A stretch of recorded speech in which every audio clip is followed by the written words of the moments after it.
So detoxing, what is it, why do we need to do it, and how do we do it? I'm Georgina, I'm a qualified functional nutritionist. I spent 3 years learning medicine and nutrition. My husband and I own a Christian functional nutrition clinic called Immuna Holistic Health, which is just out the back there. We are on social media such as TikTok and Instagram if you would like to follow us, and we are considering starting a podcast soon on health, faith, family, and politics. Detoxing is the elimination of waste, but not only that, it focuses on supporting the natural organs of elimination, reducing environmental stresses, and restoring inner balance to the body. Ideally, this is done spirit, soul, and body, but today we're going to focus on the body. The primary organs involved in the body's natural detoxification systems are the liver, the kidneys, the intestines, working alongside the lungs, skin, and lymphatic system, which is a network of organs, vessels, and tissues consisting of lymph nodes, lymph vessels, and the spleen that protects the body from infection and maintains fluid balance. It acts as the body's drainage and immune defense network. And this is a picture of the lymph system. So the green is your lymph system, and that is a pathway that goes all the way around your body from the top of your head all the way down to your feet, and it goes out to other vessels like your arms, other limbs, your legs, and as you can see, it's quite intricate. So when we detox, we need to take this into consideration. Ancient Egypt, India, Greece, and China all knew the importance of detoxing the body for health, and they believed it also brought a spiritual balance. We need to detox the body now more so than ever before due to the chemicals around us, being sprayed on our food and in the air, the heavy metals in our water, along with the contraceptive pill in our water and fluoride. Heavy metals in jabs, heavy metals and chemicals in our clothing. Companies like Shein have been found to have heavy metals in them. If you ever have had food poisoning, you also need to detox. Antibiotics, steroids, the contraceptive pill, trauma, and stress can all cause imbalances in the body. So going on to this next slide, what are some medical labels or symptoms in the body that I would say show signs of needing to detox? ADHD, autism, seizures, asthma, eczema, allergic rhinitis, allergies, thrush, reoccurring urinary tract infections, food poisoning, IBS, extreme smelly breath, low libido, memory issues, dementia, Alzheimer's, cancer, bedwetting, anger, anxiety and/or depression, insomnia, high blood pressure, reflux, sugar cravings, stubborn weight gain, extreme weight loss, endometriosis, and PCOS, etc., just to name a few. As you can see, there is a lot, and that is only some of the reasons why. A big reason that causes imbalances in the body is trauma, and this leads to chronic stress and anxiety.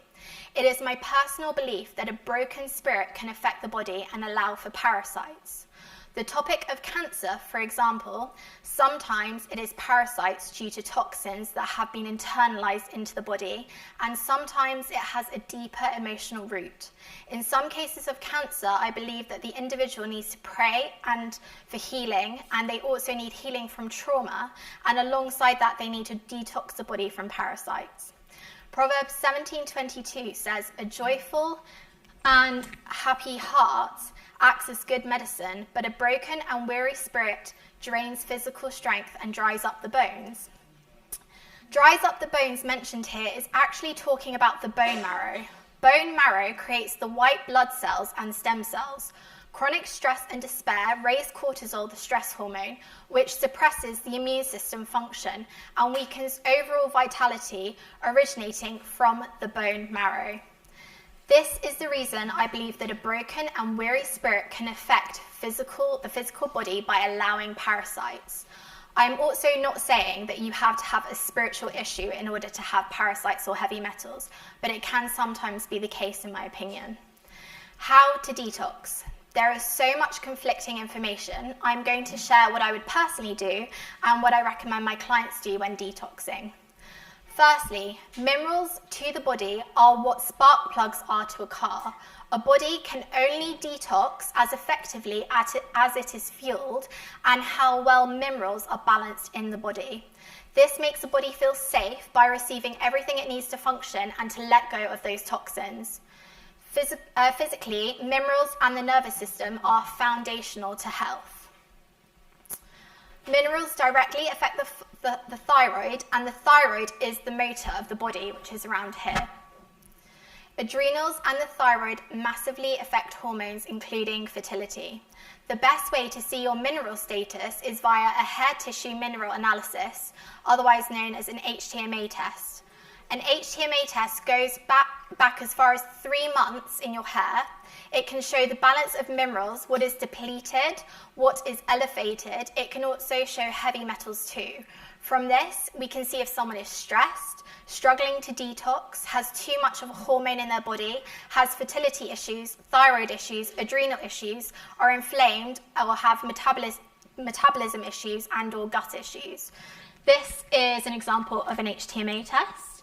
So up here you have all of your essential minerals, and here is your heavy metal panel. So sometimes heavy metals hide, which can show up as having 0. When you start detoxing, these heavy metals usually spike, and that's a good sign. It means they're coming out of the tissue and they're being detoxed via the stool.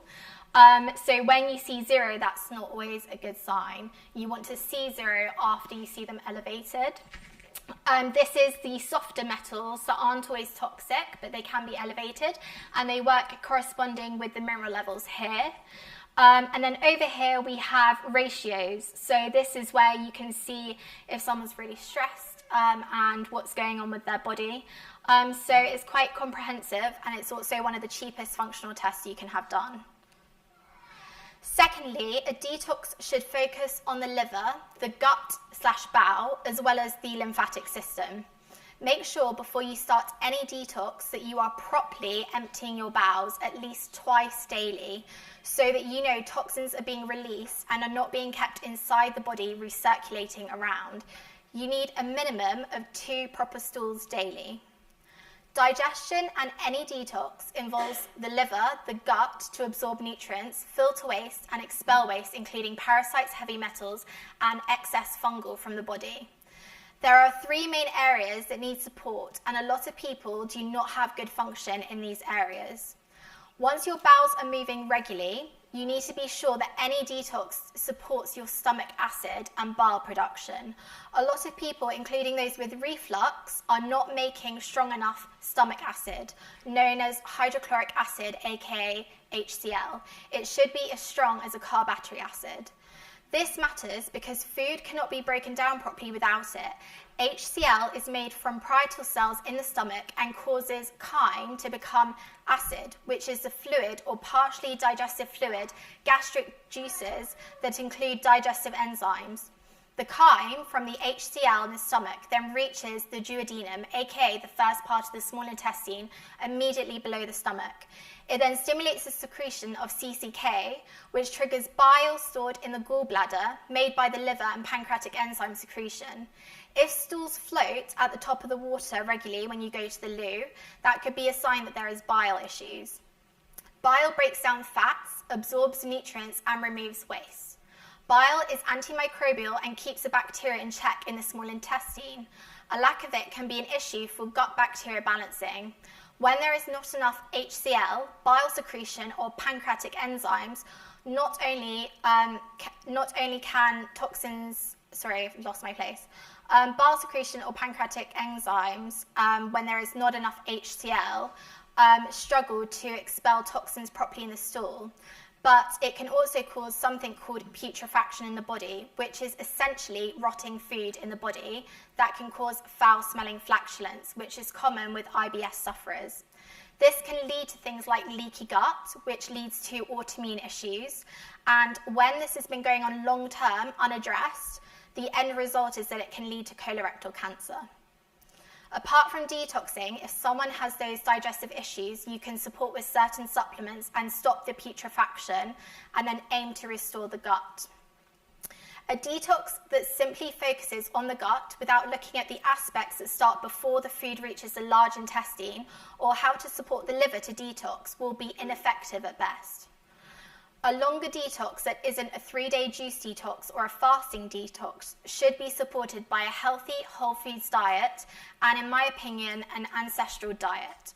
A good amount of filtered, hydrated water, supplements that are personalised to your needs for mineral support, liver and gut support, and a good binder. A detox to get rid of fungal overgrowth, parasites and/or heavy metals will on average be 30 to 90 days, depending on the toxic load of that individual, and if necessary, it can be longer. Binders are needed to bind the toxins that are being killed by the detoxing agent, so that the chemicals released by those toxins as they're dying off don't recirculate around the body. When people go into detoxes too quickly and kill things off faster than they are bound and removed from the body, it can cause something called a Herxheimer reaction, which when it is really bad can cause something called a healing crisis. And it's basically where you've detoxed too fast to try and help an issue and you've made yourself feel worse. A little of a detox reaction the first week or two of a detox can be normal, such as fatigue, diarrhea, or achy joints. But when that carries on for longer than a couple of weeks, especially at the beginning of a detox, or symptoms like a headache or nausea are present, then it is a good indication that you may need to slow down the detoxing agent and increase your binder. So on this next slide, we have binders. Binders are options. These are options. You need them with a detox. First one is activated charcoal from coconut, or better yet, takasumi from bamboo, as this is gentler. But in general, charcoals tend to strip minerals. Takasumi is more gentle than the coconut. More gentle binders than charcoal are modified citrus pectin, fulvic and humic acids, which also deliver minerals as well as helping to bind the toxins. Activated charcoal is needed if the individual may have a large toxic burden, but it is better to start gentle and then increase to an activated charcoal if it's needed. And yes, children can detox too under professional supervision and consent of the parent. It needs to be gentle with children and very small amounts given, but can help with things like bedwetting, reoccurring tantrums, extreme picky eating, and dark under-eye circles. Also consider supporting the lymphatic system to get toxins out of the body, such as dry body brushing with a natural bristle brush. You can look up YouTube videos for how to do that. Rebounding, which is trampolining or skipping, massages, walking in nature, especially first thing in the morning with the sun, and getting your bare feet on the grass to ground when possible is really beneficial. Sweating, saunas really help, and deep breathing. And lastly, because I think everyone should know how to detox from the spike protein, which is life-threatening, I'm going to share the protocol for detoxing from the 2020 jab if you've had it, or if you are around anyone regularly who has had it, or if you've had long COVID. The only people this may not suit is if you are taking blood thinners, but apart from that, it's compatible with most medications. So this is the protocol for detoxing from the COVID jab and the spike protein and long COVID. So feel free to photograph that if you want to.